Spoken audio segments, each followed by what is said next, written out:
सी क्या चली हवा के ले गई मेरी सांसों को मुझसे दूर तेरे पास और मुझे हुआ ऐसा तू तू तू तू मेरी भी मैं तेरा होने लगा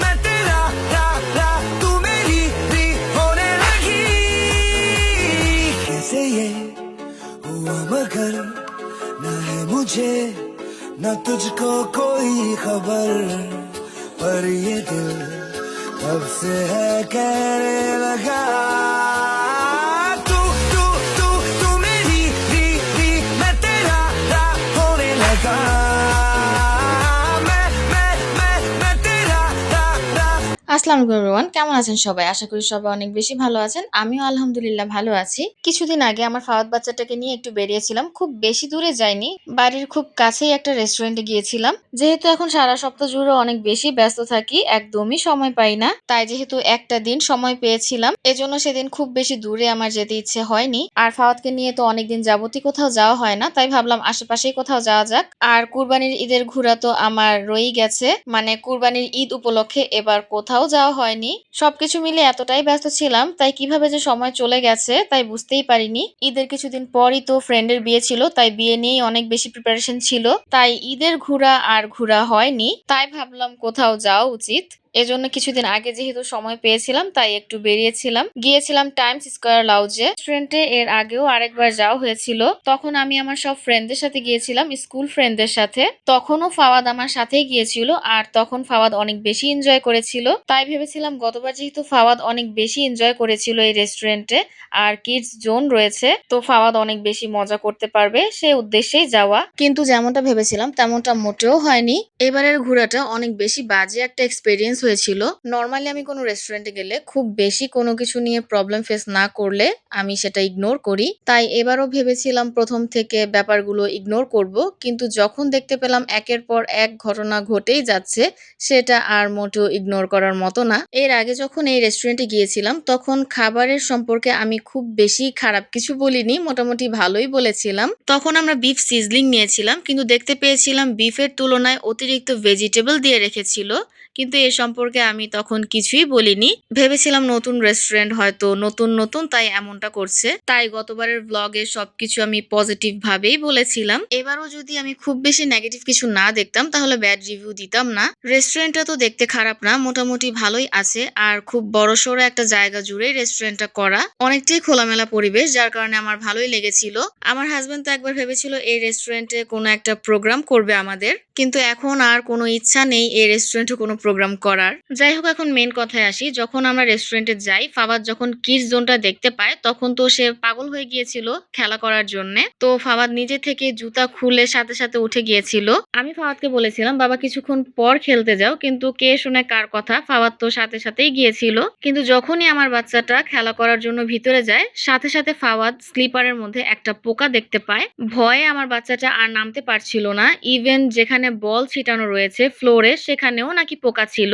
তাই আমার বাচ্চাটা সেখানে আর ভয়ে খেলতে পারেইনি। তো আমরা সেটা সাথে সাথে ইনফর্ম করি, ভেবেছিলাম সাথে সাথেই তারা ক্লিন করে দিবে। তাই ফাওয়াদকে অনেক বুঝিয়ে আমি নিয়ে আসি, আর আমরা ভেবেছিলাম এতক্ষণে আমরা ফুড অর্ডার করি, কিছু পিকচার্স তুলি, আবার ফুড যখন আসবে তখন খাওয়া দাওয়া শেষ করে এরপর ফাওয়াদ খেলাধুলা করতে পারবে। তো এই সব মিলে কিন্তু মোটামুটি হিউজ একটা সময় চলে যাবে, এর মধ্যে কিন্তু তাদের ক্লিন করা হয়ে যাবে। তো আমি আমার কিছু সিঙ্গেল পিকচার্স তুলে নিয়েছিলাম। আর সেদিন প্রচন্ড গরম ছিল, ফুল রেস্টুরেন্টে এসি ছিল, কিন্তু তারা তেমন একটা এসি ছাড়েনি, তাই অনেক বেশি গরম লাগছিল। আমাদের মাথার উপরে সিলিং এ যে এসিটা ছিল তারা শুধু সেটাই অন করেছিল। তো যাই হোক, যেহেতু অনেক বেশি গরম লাগছিল তাই একটা পানি অর্ডার করি, ঠান্ডা ঠান্ডা পানি, কিন্তু পানিটাও খুব বেশি ঠান্ডা ছিল না। এরপর আমরা মেনুটা দেখছিলাম, কি অর্ডার করা যেতে পারে সেটা দেখছিলাম। তো দেখতে পেলাম গতবারের তুলনায় কিছু কিছু ফুডের প্রাইস বাড়িয়ে ফেলা হয়েছে। তো আমরা আমাদের পছন্দ মতো খাবার অর্ডার করলাম, আর খাবার প্রায় 25 থেকে 30 মিনিট পর এসেছিল।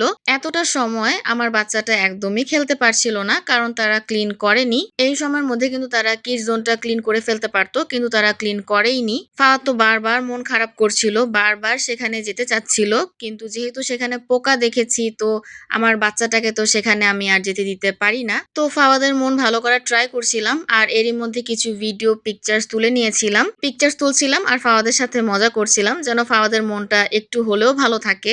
আর ভেবেছিলাম খাওয়া দাওয়া শেষ হলে ফাওয়াদ সেখানে খেলতে পারবে, কারণ ততক্ষণে ক্লিন হয়তো হয়ে যাবে। তাই ফাওয়াদকে আমি বারবার বুঝিয়ে বলছিলাম, এই তো বাবা, আর কিছুক্ষণ পরই তুমি ওখানে যেতে পারবে, আগে খাওয়া দাওয়া করে নাও, এরপর সেখানে যেয়ে অনেক খেলতে পারবে। তো আমার বাচ্চাটাও ভদ্র বাচ্চার মতো আমার কথা শুনেছিল। তো আমরা ভিডিও পিকচার্স তুলে নিয়েছিলাম আর ভেবেছিলাম একটু রোদটা কমলে আমরা উপরে যাব। আমরা বলে রেখেছিলাম রোদটা একটু কমলে দেন উপরে যাব। আর সেখানের একটা ওয়েটার গার্ল ছিল যার বিহেভিয়ার অনেক বেশি ভালো ছিল, সেও বলেছিল আপু কিছুটা রোদ কমলে তারপর আপনারা উপরে যেতে পারবেন, কারণ এখন তো অনেক রোদ, এখন উপরে গেলে আপনাদের তেমন একটা ভালো লাগবে না, অনেক বেশি গরম লাগবে, রোদটা কমলে উপরে যাবেন আপনাদের ভালো লাগবে। তো আমরা ভেবেছিলাম খাওয়া দাওয়া শেষে ফাওয়াদ একটু খেলাধুলা করবে, এরপর যখন চলে আসবো তার কিছুক্ষণ আগে উপরে যাব, কিছু পিকচার্স ভিডিও তুলে নিব, কারণ উপরের ভিউটা যেহেতু আরো বেশি সুন্দর। যাই হোক, ততক্ষণে কিন্তু আমাদের ফুড চলে এসেছিল আর খাবারের টেস্ট মোটামুটি ভালোই ছিল, অনেক বেশি খারাপ বলবো না, আবার খুব বেশি ভালো বলবো না, ছিল মোটামুটি ভালোই ছিল। আমরা 2টা সেট মেনু অর্ডার করেছিলাম আর অর্ডার করেছিলাম ঠান্ডা ঠান্ডা ফান্টা। যাই হোক, খাবার খাচ্ছিলাম, কথা বলছিলাম, ফাওয়াদকে খাইয়ে দিচ্ছিলাম, আর দেখতে পেলাম তুলনামূলক ভেজিটেবলের পরিমাণটাই বেশি, চিকেনের পরিমাণ খুবই কম, বিফের পরিমাণ খুবই কম, ভেজিটেবল দিয়েই ভরে রেখেছে। আর হঠাৎ করে আমি যখন ফ্রাইড চিকেনটা মুখে দিই, খুবই বাজে একটা টেস্ট পেয়েছিলাম। ভিডিওতে ভয়েস দিচ্ছি, আমার এখন পর্যন্ত মনে হচ্ছে বমি এসে পড়বে, আমার এতটা খারাপ লেগেছিল। মুরগির কাঁচা রক্ত দেখতে পেয়েছিলাম, সেটা আমি হাতে নিয়ে দেখি যে আসলেই রক্ত কিনা, আর আমি দেখতে পেলাম এটা আসলেই রক্ত।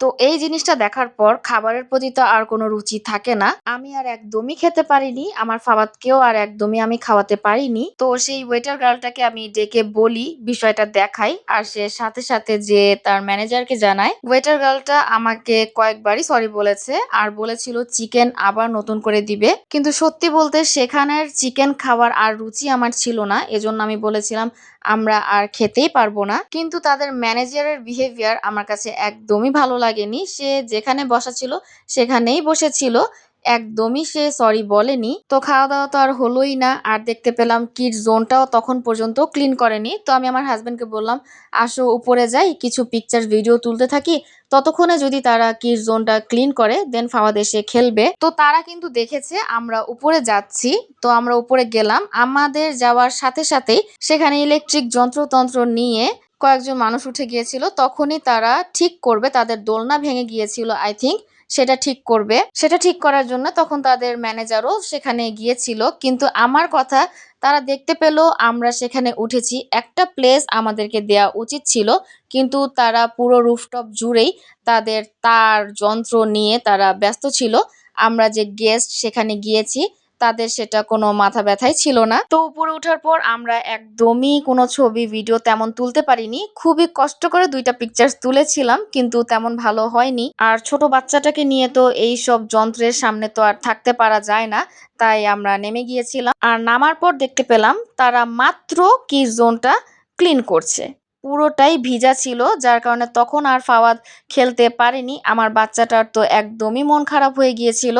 তো আমি আসার সময় সেই ওয়েটার গার্লটাকে বলে এসেছি এবার আপনাদের রেস্টুরেন্টে এসে আমি মোটেও স্যাটিসফাই না, কারণ আপনারা দেখতে পেলেন আমার বাচ্চাটা খেলতে চাচ্ছে, কিন্তু আপনারা এতক্ষণ ক্লিন করলেন না, যখন আমরা ছাদে গেলাম তখনই আপনাদের এটা ঠিক করতে হলো। তো আসলেই কিছু বলার নেই। তো ওয়েটার গার্লটা আমাকে অনেকবার সরি বলেছে, কিন্তু তাদের ম্যানেজারটা এতটাই অহংকারী ছিল, সে একটাবার এসেও সরি বলতে প্রয়োজন মনে করেনি। তো ফাওয়াদ তো অনেক বেশি মন খারাপ করেছিল, কারণ এতক্ষণ ফাওয়াদ অনেক আশা নিয়েছিল কিডস জোনে ফাওয়াদ খেলবে, কিন্তু ফাওয়াদ খেলতেই পারেনি। যাই হোক, ভেবেছিলাম খুব ভালো মতো সুন্দর মতো বাচ্চাটাকে নিয়ে ঘুরবো, কিন্তু সেটা আর হয়ে ওঠেনি, অনেক অনেক বাজে এক্সপেরিয়েন্স হয়েছিল। নেক্সট টাইম ইনশাল্লাহ ভালো কিছু হবে। তো এই তো আমার আজকের ব্লগ এতটুকুই। আসসালামু আলাইকুম।